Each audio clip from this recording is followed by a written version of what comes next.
سب سے پہلے میں درسقرآن.com کے انتظامیہ کا شکریہ ادا کرتا ہوں اور ان کے تمام منتظمین متعلقین کا کہ انہوں نے یوم آزادی کی مناسبت سے گفتگو کرنے کے لیے مجھے بھی موقع عطا فرمایا۔ پاکستان اللہ تبارک و تعالیٰ کی بہت بڑی نعمت ہے، اور یہ صرف پاکستان کے لیے نعمت نہیں ہے بلکہ عالم اسلام کے لیے اور مسلمانوں کے لیے یہ بھی بہت بڑی نعمت ہے۔ ہمارے پڑوس میں 40 سال ایک ملک میں جنگ رہی، جنگی حالات رہے۔ ان حالات میں پاکستان جو ہے یہ ان کے لیے سہارا بنا، اور لاکھوں ان کے مہاجرین جو ہیں وہ پاکستان میں آئے اور آزادانہ اور برادرانہ طور پہ ہمارے ملک کے اس ملک کے اندر رہے ہیں۔ آپ ذرا اندازہ لگائیے کہ اگر پاکستان پہ ایسا کوئی مشکل وقت آ جائے، پاکستان کے ارد گرد کے ممالک میں سے کون سا ملک ایسا ہے جس کے اندر اتنی سخت ہے کہ وہ اتنا تعاون کرے جتنا تعاون پاکستان نے اس ملک کے ساتھ کیا تھا، اور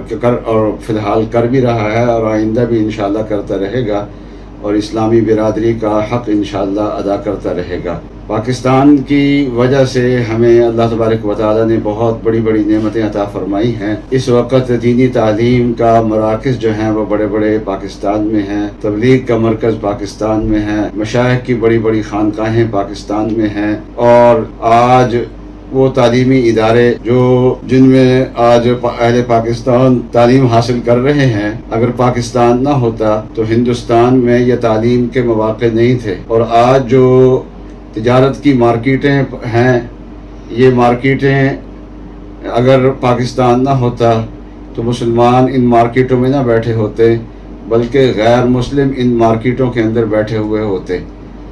اور پاکستان میں اس وقت کچھ مشکل حالات بھی ہیں۔ سب سے زیادہ معاشی حالات جو ہیں پاکستان کے وہ اس وقت مشکلات کے اندر ہیں، اور بے روزگاری ہے، مہنگائی ہے، یہ چیزیں ہیں، اور اس کی وجہ سے لوگ کچھ مایوس بھی ہو جاتے ہیں۔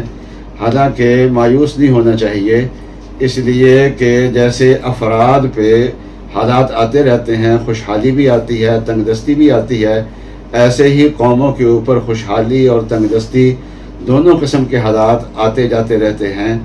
اور جیسے رات آتی ہے تو ہمیشہ رات نہیں رہتی، اس کے بعد دن آتا ہے، دن کے بعد پھر رات بھی آ جایا کرتی ہے۔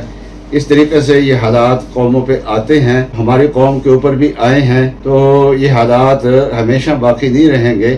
اللہ تبارک و تعالیٰ انشاءاللہ اچھے دن بھی لائیں گے، اور انشاءاللہ خوشحالی بھی ہمارے ملک کے اندر آئے گی۔ اس قسم کے جو حالات پیش آتے ہیں، اس کے اسباب کیا ہوتے ہیں؟ بس اوقات تو من جانب اللہ ابتلا ہوتا ہے۔ صحابہ اکرام کے زمانے میں، حضرت صلی اللہ علیہ وسلم کے زمانے میں بھی مشکل حالات مسلمانوں پہ آئے ہیں، اور ایک وقت تک ایسی صورتحال بھی رہی ہے کہ پیٹ بھر کے کھجوریں کھانے کا بھی موقع نہیں ملتا تھا۔ اور ام المومنین حضرت عائشہ صدیقہ اور حضرت عبداللہ ابن عمر یہ فرماتے ہیں کہ جب خیبر فتح ہوا تو اس وقت پیٹ بھر کے کھجوریں کھانے کا موقع ملا ہے، اس سے پہلے پیٹ بھر کے کھجوریں کھانے کا موقع نہیں تھا۔ اور سن 9 ہجری کے قریب تک مسجد نبوی میں چراغ نہیں جلا کرتا تھا۔ تو یہ حالات من جانب اللہ بھی بسا اوقات ہوتے ہیں، اور یہ ابتلا ہوتے ہیں، اور قومیں جو ہیں وہ ان ابتلاءات سے خوش اسلوبی کے ساتھ اللہ تعالیٰ کے احکامات کی روشنی میں نکلنے کی کوششیں کیا کرتی ہیں۔ لیکن بسا اوقات یہ حالات اپنے اعمال کا رد عمل بھی ہوتے ہیں، اعمال کے اثرات بھی ہوتے ہیں، اس کا نتیجہ بھی ہوتے ہیں۔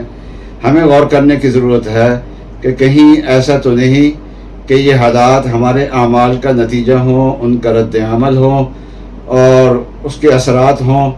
اگر ایسی صورتحال ہے تو پھر ہمیں توبہ کرنے کی اور اصلاح اعمال کی ہمیں ضرورت ہے۔ اس میں اگر غور کیا جائے تو ناشکری جو ہے یہ قوموں کے حالات کو خراب کرنے میں بہت زیادہ اپنا کردار ادا کرتی ہے۔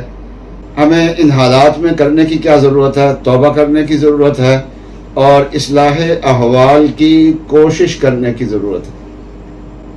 ہر شعبے کے علماء کرام، مشائخ اعظام، تبلیغی جماعت کے لوگ اور دینی طبقے کے لوگ جو ہیں، جتنے بھی دینی شعبوں سے تعلق رکھتے ہیں، ان سب کی یہ ذمہ داری ہے، بلکہ تمام مسلمانوں کی ذمہ داری ہے کہ اصلاح احوال کی کوشش کریں۔ درس قرآن.com www.darsequran.com